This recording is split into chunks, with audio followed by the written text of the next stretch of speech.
दोस्तों, जंगल हमेशा से रहस्य और रोमांच का प्रतीक रहे हैं। लेकिन कुछ जंगल ऐसे होते हैं जहां पेड़, पत्तियां और हवा भी किसी गहरे दर्द और विरह की कहानी सुनाते हैं। ये वो बंजर जंगल होते हैं जहां जिंदगी नहीं बल्कि खोई हुई आत्माएं भटकती हैं। आज की कहानी है ऐसे ही एक बंजर जंगल की जिसे लोग अधूरा वन कहते थे। ये कहानी है राघव की। राघव एक वन अधिकारी था जो हमेशा अपने काम में डूबा रहता था। उसे जंगल से प्रेम था, लेकिन अधूरे वन से उसका सामना अचानक हुआ। ये जंगल शहर से बहुत दूर एक ऐसे इलाके में फैला था जहां पेड़ तो थे, पर उनमें कोई हरियाली नहीं थी। जमीन सूखी और बंजर थी। लोग कहते थे इस जंगल में जो भी जाता है वो रास्ता भूल जाता है या फिर उसे खुद को खोने का एहसास होने लगता है। राघव को सरकारी सर्वे के लिए इस वन में भेजा गया था। उसे इस जंगल के बीचों बीच स्थित एक पुराने वॉच टावर तक पहुंचना था। गांव वालों ने उसे कड़ी चेतावनी दी, बाबूजी, उस जंगल में मत जाना, वहां एक खोई हुई आत्मा भटकती है। वो रास्ता नहीं भटकाती, वो मन भटकाती है। राघव ने इन बातों को अंधविश्वास मानकर टाल दिया। उसने अपना सामान उठाया और दोपहर के समय जंगल में प्रवेश किया। जैसे ही राघव ने अधूरा वन में प्रवेश किया, उसे तुरंत महसूस हुआ कि ये कोई सामान्य जंगल नहीं है। हवा में एक अजीब सी सूनीपन थी। पक्षियों की कोई चहचहाहट नहीं, कीड़ों की कोई आवाज नहीं, सिर्फ एक भयानक सन्नाटा। पेड़ तो थे, लेकिन वे बिना पत्तियों के सूखे कंकालों जैसे खड़े थे। वो वॉच टावर की ओर चलने लगा, लेकिन कुछ ही देर में उसका जीपीएस काम करना बंद कर दिया। कंपास की सुई लगातार तेजी से घूमने लगी। राघव को एहसास हुआ कि वो पूरी तरह से प्रकृति के भरोसे है।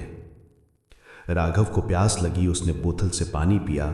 तभी झाड़ियों के पीछे उसने छोटी मध्यम सी हंसी सुनी। हंसी बहुत मधुर थी, पर उस सन्नाटे में वो डरावनी लगी। राघव ने टॉर्च चमकाई, पर वहां कोई नहीं था, सिर्फ सूखे पत्ते और बंजर जमीन। शाम ढलने लगी। राघव ने जंगल में डेरा डालने का फैसला किया। उसने आग जलाई और रात के लिए तैयारियां शुरू कर दी। रात घनी हुई। आग की लपटों के सिवा चारों ओर घना अंधेरा था।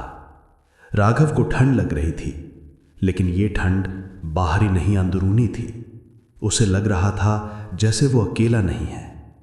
तभी आग की लपटों के पार उसे एक धुंधली पारदर्शी आकृति दिखाई दी। वो एक युवा लड़की थी जिसके बाल हवा में उड़ रहे थे। उसके चेहरे पर उदासी थी, पर उसकी आंखें विरह से भरी थीं। राघव डर के मारे जड़ हो गया। उसने हिम्मत करके आवाज दी, कौन हो तुम? लड़की की आकृति धीरे से उसकी ओर बढ़ी और उसकी आवाज हवा में खुली हुई आई, मैं अपनी राह भूल गई हूं। मुझे घर जाना है राघव। राघव चौंक गया। उसने अपना नाम नहीं बताया था। तुम मेरा नाम कैसे जानती हो? उसने कांपते हुए पूछा।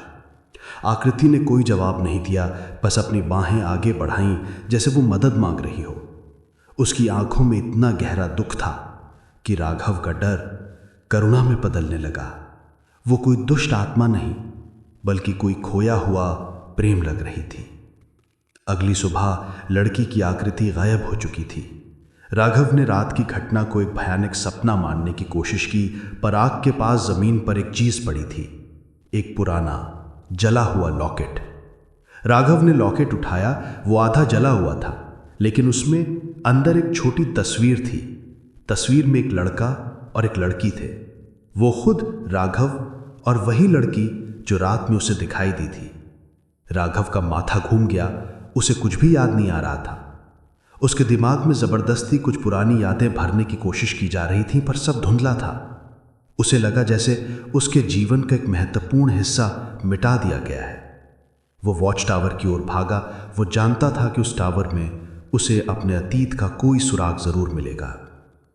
वॉच टावर जंगल के बीचों बीच एक ऊंचे टीले पर था। ये पुराना और टूटा फूटा था।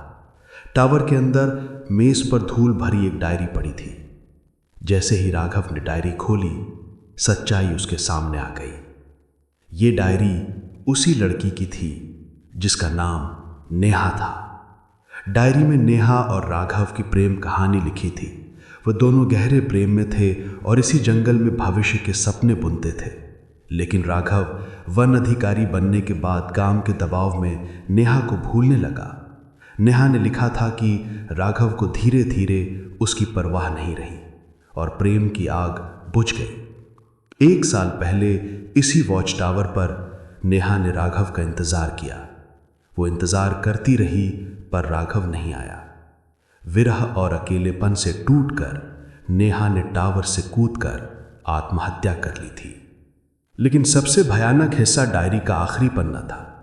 नेहा ने लिखा था कि मरने से पहले उसने भगवान से इच्छा मांगी थी, या तो मुझे राघव से मिला दो या फिर राघव के जीवन से मेरी हर याद को मिटा दो ताकि उसे मेरे दर्द का एहसास ना हो। और ऐसा ही हुआ था। राघव के मन से नेहा की हर याद मिट गई थी ताकि उसे नेहा की मौत का दुख ना हो। लेकिन जंगल ने नेहा की आत्मा को नहीं छोड़ा।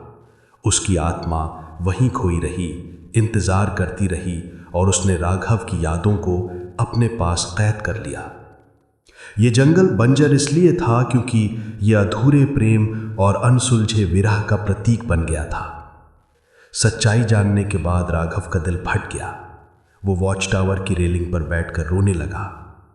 तभी रात का अंधेरा घिराया और नेहा की आत्मा टावर में फिर से प्रकट हुई। लेकिन इस बार वो उदास नहीं थी, वो क्रोधित थी। उसने गुस्से से कहा, तुम मेरी यादों से कब तक भागोगे? मैंने तुम्हें दर्द से बचाने के लिए खुद को बलिदान दिया और तुम मुझे भूल गए। मैंने तुम्हें नहीं भूला नेहा, मुझे यादें वापस चाहिए। मुझे तुम्हारा दर्द महसूस करना है। नेहा की आत्मा ने राघव के मन पर हमला किया। राघव को उस रात की हर याद, हर दर्द, हर विरह वापस महसूस होने लगा। वो चीखा। उसके पूरे शरीर में तेज दर्द हो रहा था, जैसे उसकी आत्मा को फाड़ा जा रहा हो। आखिरकार यादों की भाड़ खत्म हुई। राघव जमीन पर पड़ा था, हाँफ रहा था। नेहा की आत्मा अब उसके सामने शांत खड़ी थी। राघव ने टूटी हुई आवाज में कहा, मैं अब तुम्हें कभी नहीं भूलूंगा, मुझे माफ कर दो। राघव ने लॉकेट उठाया और नेहा की आत्मा की ओर बढ़ा दिया। ये तुम्हारी याद है और ये मेरे पास हमेशा रहेगी। राघव के सच को स्वीकार करने और दर्द को महसूस करने के बाद नेहा की आत्मा की आंखों में विरह नहीं बल्कि शांति आ गई। उसने धीरे से कहा, मैं खोई हुई थी राघव, पर अब तुम मुझे मिल गए हो। नेहा की आत्मा एक तेज रोशनी में बदली और आसमान की ओर उड़ गई। जंगल में तुरंत बदलाव आ गया। हवा में अब सूनापन नहीं था बल्कि एक अजीब सी शांति थी। अगले दिन जब राघव जंगल से बाहर निकला तो उसने देखा कि अधूरा वन अब पूरी तरह से बंजर नहीं था। कुछ सूखे पेड़ों पर छोटी छोटी हरी पत्तियां फूट रही थीं।